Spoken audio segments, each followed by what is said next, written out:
Hello everyone and welcome back to my channel. तो इस episode के स्टार्ट में हमें दिखाते हैं कि यूजोंग बस स्टॉप पे बैठा हुआ बस का वेट कर रहा होता है और वो तीनों भी उसी के पास होते हैं। चेनी और रोबिन तो अपना प्यास छील रहे होते हैं। चेनी कहती है कि अगली बस तो 2 घंटे बाद आने वाली है ना। रोबिन कहता है कि वेदर फोरकास्ट ने बताया है कि बहुत ही तेज बारिश होने वाली है। तो मिस्टर सोंग कहते हैं कि बारिश तो मेरे सवालों की भी होने वाली है। आखिर ये जो हमें बीमारी हुई है, क्या इसे हमें अकेले ही झेलना पड़ेगा या फिर सरकार की तरफ से हम कोई मदद ले सकते हैं। यूजोंग तो सबको कोई भी जवाब नहीं दे रहा होता। तो चेनी कहती है कि वैसे बैठना ही है तो फिर लफ्जों की अंताक्षरी खेलते हैं। पहली बारी चेनी देती है तो मिस्टर सॉन्ग कहते हैं कि मैं भी खेलूंगा, तो अब मुझे लफ्ज दो। रॉबिन कहता है ख, तो मिस्टर सॉन्ग कहते हैं कि खुल गई है बोल। फिर रॉबिन अगला वर्ड देता है तो मिस्टर सॉन्ग कहते हैं कि तेरे पास क्या है सुपर पावर, जल्दी बोल बोल जल्दी बोल, क्या है ये झोल। और फिर तीनों हंसने लगते हैं। फिर यूजोंग खड़ा हो जाता है तो मिस्टर सॉन्ग तो डर जाते हैं। तो चेनी कहती है कि क्या फिर से मुझे धक्का मारोगे क्या। मिस्टर सॉन्ग कहते हैं कि अगर उसने तुम्हें धक्का मारा तो तुम परसों उठोगी। चेनी कहती है कि अच्छा ऐसी बात है क्या, लेकिन हम हार मानने वालों में से नहीं है। तो यूजोंग कहता है कि ठीक है फिर मैं हार मानता हूँ। यूजोंग जाने लगता है तो चेनी उसका बैग खींचती है और जाकर वैन में बैठ जाती है। तो यूजोंग उसे कहने लगता है कि ये तुम क्या कर रही हो, मुझे मेरा बैग दो। फिर मिस्टर सॉन्ग और रॉबिन जल्दी से अपना प्यास अंदर रखते हैं, दरवाजा खोलते हैं और धक्का देते हुए यूजोंग को भी वैन में बिठा देते हैं। फिर हमें पुलिस ऑफिसर्स को दिखाते हैं तो चर्च से बाहर आते हैं। एक पुलिस ऑफिसर जिसपे मिस्टर सॉन्ग और रॉबिन ने पानी फेंका था उसे बहुत ज्यादा पसीना आ रहा होता है। तो दूसरा पुलिस ऑफिसर उसे कहता है कि तुमने ये चेहरे पे कौन सी क्रीम लगाई है। तो पुलिस ऑफिसर कहता है कि नहीं ये कोई क्रीम नहीं है, एक तो दिन से मुझे बहुत ज्यादा पसीना आ रहा है। पुलिस ऑफिसर उसका पसीना देखते हैं, वो बहुत ज्यादा चिपचिपा होता है। तो कहते हैं कि पसीना ऐसा नहीं होता, ये तो कुछ और ही है। और फिर वो दोनों वहाँ से चले जाते हैं। फिर यूजोंग को वो तीनों एक साथ बोलते हुए अपनी प्रॉब्लम्स बता रहे होते हैं। तो यूजोंग कहता है कि खामोश हो जाओ, अगर तुम तीनों एक साथ बोलोगे तो मुझे किसी की भी बात समझ नहीं आएगी। तो चेनी कहती है कि हम बस तुम्हें इतना कहना चाह रहे हैं कि हम में भी सुपर पावर आ गई है। मिस्टर सॉन्ग किसी भी चीज के साथ चिपक जाते हैं। रॉबिन दीवारों में सुराख कर देता है और मैं टेलीपोर्ट हो जाती हूँ। तो यूजोंग कहता है कि मुझे अभी भी समझ नहीं आ रही कि तुम क्या कह रही हो। मिस्टर सॉन्ग कहते हैं कि तुम्हें क्या लगता है कि उस दिन मैंने कुछ नहीं देखा था, तुम मिस्टर टट्टू नहीं तुम मास्टर धमाका हो और मैंने देखा था तुम अपनी पावर को कंट्रोल भी कर पा रहे थे। तो कम से कम तुम हमें पावर कंट्रोल करना तो सिखा दो ना, हम इसे बहुत तंग आ गए हैं। रॉबिन कहता है कि हम मरेंगे तो नहीं ना, मुझे बहुत ज्यादा डर लग रहा है। चेनी यूजोंग को ओए कहते हुए अपनी तरफ बुलाती है और उसके चेहरे पर प्यास मार देती है। यूजोंग की नाक पे बहुत जोर से लगता है। तो चेनी कहती है कि मैं तो बस देख रही थी, मुझे लगा शायद खतरा देखते ही तुम्हारी पावर बाहर आ जाएगी, लेकिन तुम्हारी पावर भी तुम्हारी तरह ढीली ही है। तो यूजोंग कहता है कि तुम्हें बस मुझे मारने का मौका चाहिए था। चेनी कहती है कि हाँ हाँ बस ठीक है, मैं तुम्हें तुम्हारे पावर दिखाने का नहीं कहूंगी, लेकिन चल क्या रहा है हमें ये तो बता दो। और तुमने जो मुझे मारने की कोशिश की थी मैं उसके लिए तुम्हें माफ कर दूंगी, और अगर तुम हमें सब कुछ समझाओगे तो हम तुम्हें गुरुजी बुलाएंगे। तो यूजोंग कहता है कि मुझे लगता है तुम तीनों को कोई बहुत बड़ी गलतफहमी हुई है, लेकिन मैं इस शिकायत में तुम तीनों की कोई मदद नहीं कर सकता। चेनी कहती है कि इसका मतलब कि ये सब कुछ हमें अकेले ही झेलना पड़ेगा। तो यूजोंग कहता है कि हाँ। यूजोंग के हाँ कहते ही वो लोग अपनी गाड़ी रोक देते हैं और उसे गाड़ी से निकालना शुरू कर देते हैं कि फिर निकलो हमारी गाड़ी से।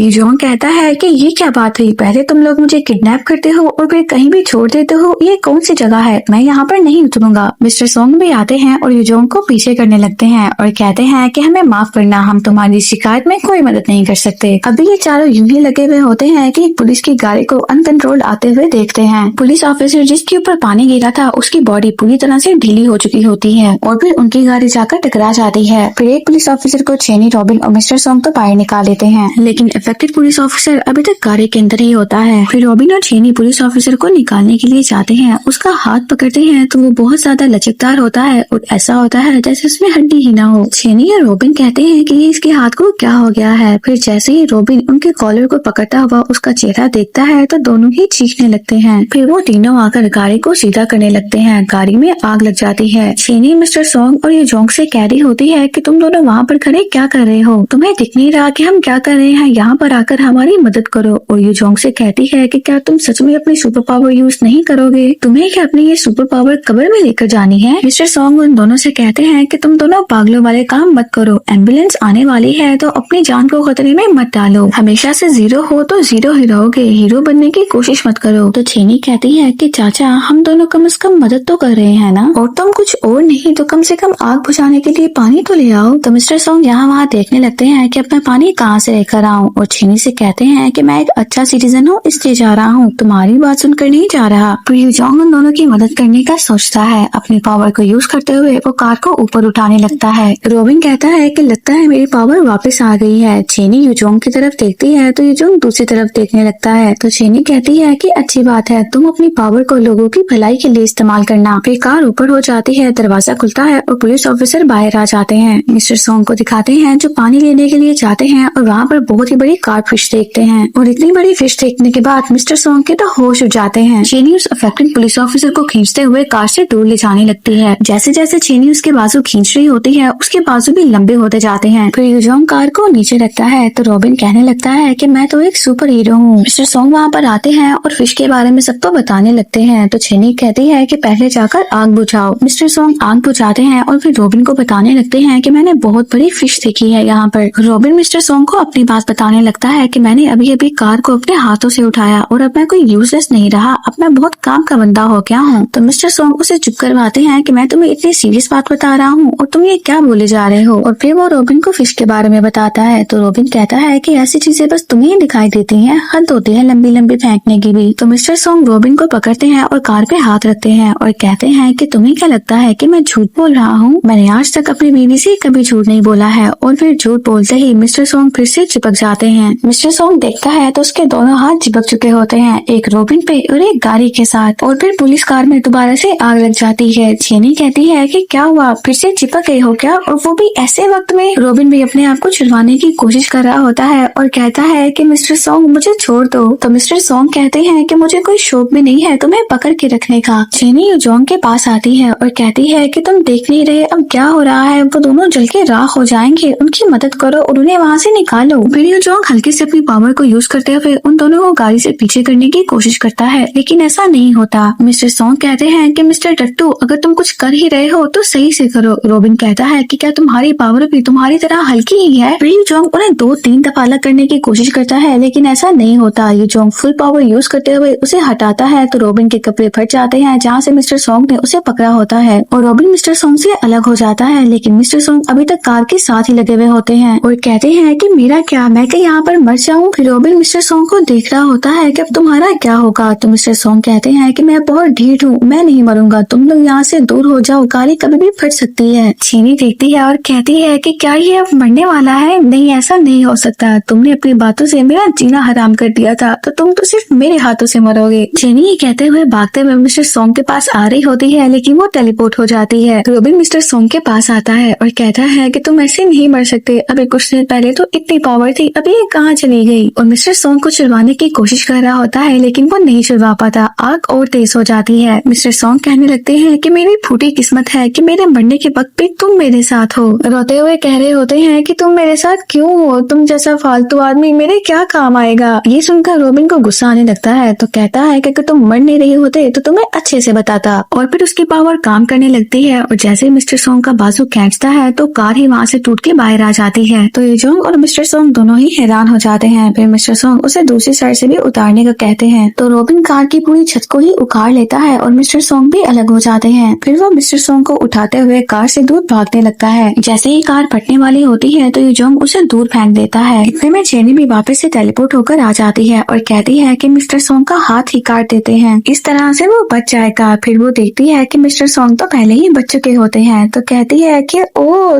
तुम तो बच गए। मिस्टर सोंग बेहोश हो रहे होते हैं और कहते हैं कि इसका मतलब है कि तुम्हारे अंदर भी वो फिनाइल है। चेनी कहती है कि हमने सबको बचा लिया, हम तो सच में सुपर हीरोज हैं। यूजोंग तो बस सबको देख ही रहा होता है और चेनी को भी बस देख और सुन रहा होता है। फिर हमें चेनी की दादी को दिखाते हैं, जुनवो भी उनके पास आया होता है और वो बताता है कि डायरेक्टर ची के घर में कैमरास तो थे, लेकिन किसी ने सारी की सारी फुटेज डिलीट कर दी है और जिसने भी ये किया है उसने एक भी सुराग पीछे नहीं छोड़ा है। पुलिस भी हैरान है कि ऐसा कैसे हो सकता है। तो आपको भी अब कुछ देर के लिए रेस्टोरेंट बंद करके चुप जाना चाहिए। इस मामले से जुड़े 4 लोगों की पहले ही जान जा चुकी है। फिर पुलिस ऑफिसर को एम्बुलेंस में डालने के बाद वो सभी वापस आ रहे होते हैं। रॉबिन कहता है कि वो पुलिस ऑफिसर को क्या हो गया था, उसकी जैसी बॉडी होना क्या ये भी कोई सुपर पावर है? तो मिस्टर सोंग कहते हैं कि नहीं, हर कोई ऐसा हो रहा है, इसका मतलब है कि हमारा शहर बर्बाद हो रहा है। चेनी यूजोंग से कहती है कि अब हमें क्या करना चाहिए। तो यूजोंग कहता है कि तुम मुझसे क्यों पूछ रही हो। तो चेनी कहती है कि अब हम सबको एक दूसरे के सुपर पावर के बारे में पता चल गया है, तो अब तो हम एक टीम हुए ना। मिस्टर सोंग कहते हैं कि हमने उन पुलिस वालों को बचाया है, तो क्या हमें इनाम भी मिलेगा? चेनी कहती है कि हाँ, क्या बात की है तुमने, तो अब हम उन पैसों को आपस में बांट लेंगे। तो यूजोंग कहता है कि नहीं, मैं इस मामले में नहीं पड़ना चाहता। मैं नहीं जानता तुम मुझसे क्या चाहती हो, लेकिन जो भी चाहती हो मैं तुम्हारी मदद नहीं कर सकता। फिर यूजोंग गाड़ी से उतर के चला जाता है। चीनी कहती है कि ये अकल कैसे रहा है, जैसे हमने इससे ही पैसे मांग लिए हों। मिस्टर सोंग कहते हैं कि वो जा रहा है तो उसे जाने दो ना, अब पैसे 4 लोगों में नहीं बल्कि 3 लोगों में बांटे जाएंगे। और फिर वो तीनों यूं ही खुश हो जाते हैं। फिर यूजोंग को दिखाते हैं जो देख रहा होता है कि वो ड्रेनेज का गंदा पानी आखिर आ कहाँ से रहा है, जहाँ पर गिरने के बाद इन तीनों को सुपर पावर मिली है और पुलिस ऑफिसर का इतना बुरा हाल हो गया है। तो फिर यूजोंग को भी पता चल जाता है कि वो गंदा पानी कहीं और से नहीं बल्कि चर्च से आ रहा है। फिर हमें चीनी को हॉस्पिटल दिखाते हैं। उन तीनों को पता चलता है कि यहाँ पर तो कोई भी पुलिस ऑफिसर नहीं आया है। फिर चीनी इमरजेंसी पे कॉल करती है और उन्हें बताती है कि हमने आपको इमरजेंसी की रिपोर्ट लिखवाई थी। 2 पुलिस ऑफिसर्स का एक्सीडेंट हो गया था और उन ऑफिसर्स को हम ही हॉस्पिटल लेकर आए थे। तो इमरजेंसी डिपार्टमेंट बताता है कि हमारे पास ऐसी कोई भी कॉल नहीं आई है और ना ही हमने उस एरिया में कोई भी एम्बुलेंस भेजी है। तो कॉल बंद करने के बाद चीनी कहती है कि अगर इन्होंने एम्बुलेंस नहीं भेजी तो आखिर वो एम्बुलेंस कौन थी और वो उन पुलिस ऑफिसर्स को कहाँ लेकर चली गई है। मिस्टर सॉन्ग कहते हैं कि हो सकता है कि वो लोग ऐसे हों जो इस बात को दबाना चाहते हों। चीनी कहती है कि यानी अगर उन्हें हमारे बारे में पता चलेगा तो वो हमें भी उठा कर ले जाएंगे। रॉबिन कहता है कि अगर वो लोग हमारा चीर-फाड़ करेंगे तो हमारा क्या होगा।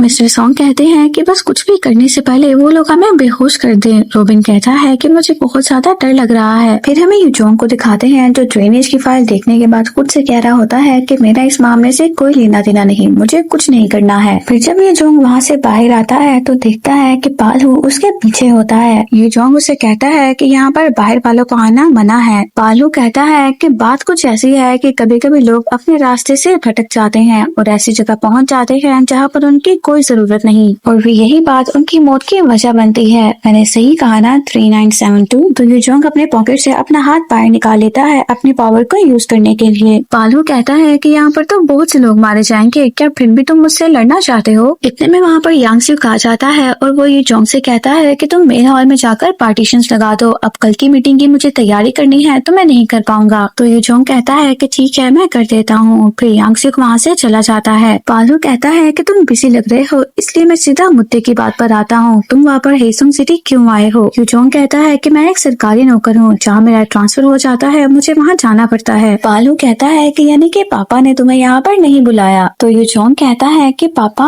उसने तुम्हारे साथ जो कुछ किया उसके बाद भी तुम मुझे पापा कह रहे हो। पालू कहता है कि मैं आज जो कुछ भी हूँ वो उन्हीं की वजह से हूँ। मैं एक बहुत ही कमजोर सा इंसान था जिसकी कोई पहचान नहीं, मैं सिर्फ एक 4885 था, उन्होंने मुझे बदल कर किम पालहू बनाया। उस वक्त उन्हें हमारी जरूरत थी और हमें उनकी। तो यूजोंग कहता है कि उन्हें सिर्फ एक हथियार की जरूरत थी जो कि तुम हो। मुझे नहीं पता कि तुम और डॉक्टर हान मिलकर हेदर इलाके में क्या खिचड़ी पका रहे हो और मुझे जानना भी नहीं है, ना ही मुझे इस मामले में पढ़ना है, लेकिन अगर तुम लोग इसी तरह से वेरिएंट बनाते रहोगे तो बाद में मसला तुम ही होगा। पालू कहता है कि तुम इसकी फिक्र मत करो, हम सारा कचरा इकट्ठा कर रहे हैं, बस तुम ये समझो कि हम शहर की सफाई कर रहे हैं। यूजोंग कहता है कि तुम और मैं भी बेकार प्रोडक्ट ही हैं, ये बात तुम जानते हो ना। पालू गुस्से में आ जाता है और कहता है कि हम कोई बेकार प्रोडक्ट नहीं हैं, हमें वंडर किंडर बुलाया जाता है और हम जादुई बच्चे हैं। यूजोंग को फिर से पालू में वो छोटा पालू नजर आने लगता है जो हमेशा उससे जलता है। तो यूजोंग उससे कहता है कि तुम चले जाओ यहाँ से, अब दोबारा मेरे सामने मत आना, मुझे सुकून से जीने दो। फिर यूजोंग वहाँ से चला जाता है और मेन हॉल में जाकर पार्टीशंस लगाने लगता है। फिर मेन हॉल में चीनी आती है और उसे बताती है कि मैं अभी अभी हॉस्पिटल से आ रही हूँ, पुलिस ऑफिसर्स वहाँ पर नहीं हैं, हमने उन्हें बचाने में जान लगा दी लेकिन अब तो वो गायब हो गए हैं और तुम सबको जानते हो कि ये क्यों हो रहा है, तो मुझे बताओ ये सब कुछ क्या है और क्या हमारे साथ भी ऐसा ही होगा। यूजोंग कहता है कि मुझे मेरा काम करने दो, मेरे पास बहुत काम है। चीनी कहती है कि उन पुलिस ऑफिसर्स को कौन लेकर गया है, क्या ये कोई गवर्नमेंट की खुफिया एजेंसी है जो ये सब काम कर रही है, और वो लोग हमारे साथ क्या करेंगे, क्या हमें भी उठाकर ले जाएंगे या फिर हमारी बॉडी के साथ चीर फाड़ करेंगे। यूजोंग कहता है कि अगर तुम्हें भी पुलिस ऑफिसर्स की तरह पकड़े नहीं जाना है तो सबसे पहले तुम्हें अपना मुंह बंद रखना होगा, इस तरह से शोर मचाना बंद कर दो। फिर चीनी वापस आने लगती है और जाते हुए दोबारा आती है और कहती है कि बस मुझे एक आखिरी बात पूछनी है, ये सुपर पावर्स अब वापस तो नहीं चली जाएंगी ना। वो जो मैं आधा मरी थी उसके बाद से मेरी तबीयत एकदम टकाटक हो गई है, मैं बिल्कुल ठीक हो गई हूँ और अब तो मेरी सांस भी नहीं फूलती और मुझे चोट भी नहीं लगती, मैं बीमार भी नहीं होती। तो यूजोंग कहता है कि ठीक है बहुत अच्छे, अब क्या मैं इनाम दूं तुम्हें। चीनी कहती है कि मुझे मेरी पावर के बारे में जानना है, जैसे कि ये मुझे कैसे मिली और इसका मैं इस्तेमाल कैसे कर सकती हूँ। अगर तुम्हारे अलावा मैं ये बात किसी और से पूछूंगी तो वो मुझे उल्टी खोपड़ी नहीं बल्कि खाली खोपड़ी कहेगा। लेकिन मुझे तुमसे बहुत कुछ जानना है और अगर ये पावर वापस चलेगी तो क्या मैं मर जाऊंगी?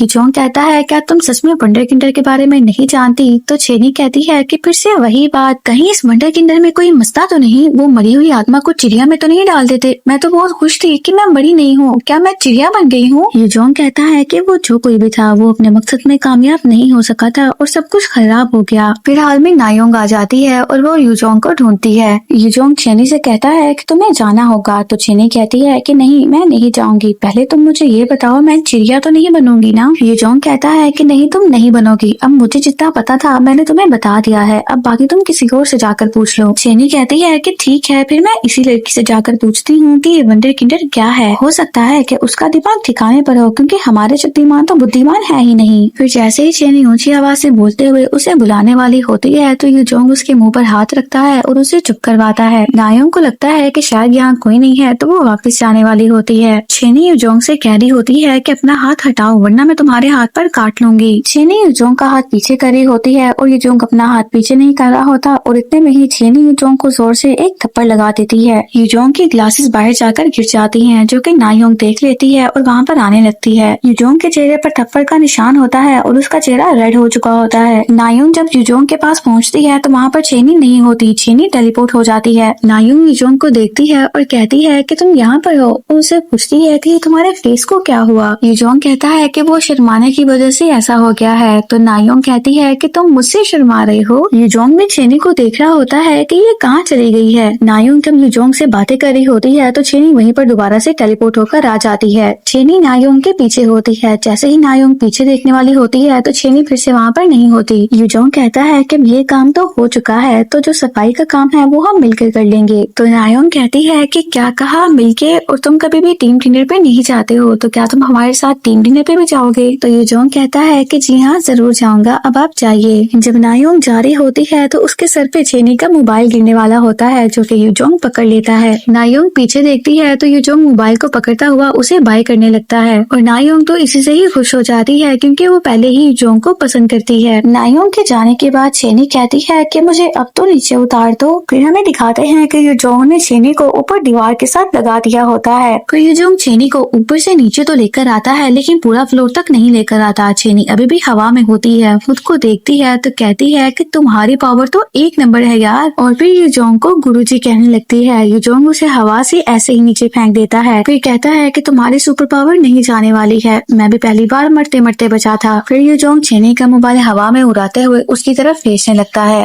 और कहता है कि उसके बाद से मैं ये सब करने लगा। और फिर चेनी को बताता है कि तुम नहीं मरने वाली। चेनी सिटी हॉल से बाहर आती है, पहले तो मुंह बनाए हुए बाहर आती है, फिर खुश हो जाती है और नाचते गाते हुए सबसे कहने लगती है कि खुशखबरी है, अब मैं नहीं मरने वाली। यूजोंग भी चेनी को ऐसे देख रहा होता है और स्माइल कर रहा होता है। फिर वो देखता है कि चेनी के पीछे पीछे पालू होता है। पालू किसी भी चीज को अपने हाथ से कंट्रोल कर लेता है और दूसरा वो किसी भी चीज को अपने हाथ में रखते हुए अगर मैच करता है तो वो खत्म हो जाती है। इसी तरह से जब चेनी डांस कर रही होती है तो वो चेनी को अपने हाथों के बीच में रखता है, लेकिन जैसे ही मैच करने वाला होता है यूजोंग उस पे हमला करता है और वो दूर जाकर गिरता है। यूजोंग भी पालू के पास जाता है, फिर चेनी को कॉल करता है और उससे पूछता है क्या तुम फ्राइडे को फ्री हो? चेनी कहती है कि गुरुजी मैं बिना सोचे समझे आपको हाँ कह रही हूँ, तो ये फ्राइडे आपके नाम। यूजोंग कहता है कि तुम मेरे नाम ना करो, हमें स्ट्रीट्स की सफाई करनी है तो तुम उसके नाम करो। तो फिर अब मैं एक टीम बना रहा हूँ। तो चेनी कहती है कि गुरुजी आपके पाँव किधर हैं? आप जहाँ हैं वहाँ रुके, मैं अभी आती हूँ उन्हें छूने के लिए। पालू कहता है कि तुमने एक डिफेक्टिव प्रोडक्ट के लिए मुझ पर हमला किया। फिर यूजोंग चेनी को देखता है जो भागते हुए वहाँ से सिटी हॉल की तरफ जाती है। तो यूजोंग कहता है हाँ, और ये कहकर वहाँ से चला जाता है। तो यूजोंग चेनी को उसका यूनिफॉर्म देता है। चेनी कहती है कि वैसे ही मेरा स्टाइल तो नहीं है, पर इसमें भी मैं मस्त लग रही हूँ। चेनी की बातें सुन के तो यूजोंग हैरान और परेशान हो जाता है। चेनी कह रही होती है कि यहाँ पर खाना तो फ्री होता है, मुझे तो यकीन नहीं आ रहा कि मैं सिटी हॉल में बैठकर खाना खाऊंगी, लेकिन मैंने सुना है कि यहाँ का खाना बहुत ज्यादा गंदा होता है। आप मुझे बताओ गुरुजी आपको क्या पसंद है, मैं वो खुद अपनी दादी से बनवाऊंगी। मैं हार्टी किचन की मालकिन की पोती हूँ। यूजोंग बस उसकी बातें सुन रहा होता है और उसे देख रहा होता है जो चेयर से बार बार यहाँ वहाँ हो रही होती है। फिर चेनी की दादी को दिखाते हैं जो डायरेक्टर ट्री के पास से अभी वापस आती है। फिर चेनी की उन्हें कॉल आती है तो दादी कहती है कि तुम कहाँ पर हो, मैंने तुम्हें इतनी कॉल्स की हैं और तुमने मेरी एक भी कॉल पिक नहीं की। चेनी कहती है कि दादी वो मैं थोड़ा सा बिजी थी और अब से आप मुझे तंग ना करना, सिटी हॉल में मेरी जॉब लग गई है। छेनी की दादी कहती है कि ये तुम क्या बात कर रही हो। तो छेनी कहती है कि एक मिनट रुको, और यूजोंग को गुरुजी कहते हुए बुलाती है और उसे कहती है कि तुम मेरी दादी को बता दो कि मुझे यहाँ पर जॉब मिल गई है। यूजोंग अभी बस अपना नाम बताता है तो छेनी की दादी कहती है कि मुझे मंजूर है, तुम मेरी पोती के बॉयफ्रेंड बन सकते हो। तो यूजोंग कहता है कि नहीं, आप गलत समझ रही हैं, आपकी पोती को बस कुछ ही वक्त के लिए जॉब मिली है, ये हमेशा यहाँ पर काम नहीं कर सकती। छेनी की दादी बस हैरान हो रही होती है कि मेरी झल्ली सी पोती को नौकरी मिल गई है, वो भी सरकारी। फिर छेनी अपनी दादी से कहती है कि दादी, मैं गवर्नमेंट के बहुत से कामों के नीचे दबी हुई हूँ, तो मैं कॉल रखती हूँ। और फिर छेनी कॉल बंद कर देती है और फिर छेनी की दादी भी छेनी की तरह ही नाचते गाते हुए घर जाने लगती है और सबसे कह रही होती है कि मैं बहुत खुश हूँ, मेरी पोती को नौकरी मिल गई। फिर छेनी की दादी अपने रेस्टोरेंट आती है और वहाँ पर मौजूद सभी लेडीज से कहती है कि जल्दी से आज तैयारी करो, छेनी की नौकरी लग गई है तो पार्टी करेंगे। तो वॉन उन्हें कहती है कि आपसे कोई मिलने के लिए आया है। छेनी की दादी जैसे ही पीछे मुड़ के देखती है तो वो डॉक्टर हान, जूरान और सूरन होते हैं। डॉक्टर हान दादी के पास आते हैं और कहते हैं कि आप तो बिल्कुल भी नहीं बदली। और फिर छेनी की दादी वोंजू को दरवाजा बंद करने का कहती है, वो दरवाजा बंद कर देती है और यहीं पर हमारा पार्ट कंप्लीट हो जाता है। See you in the next part.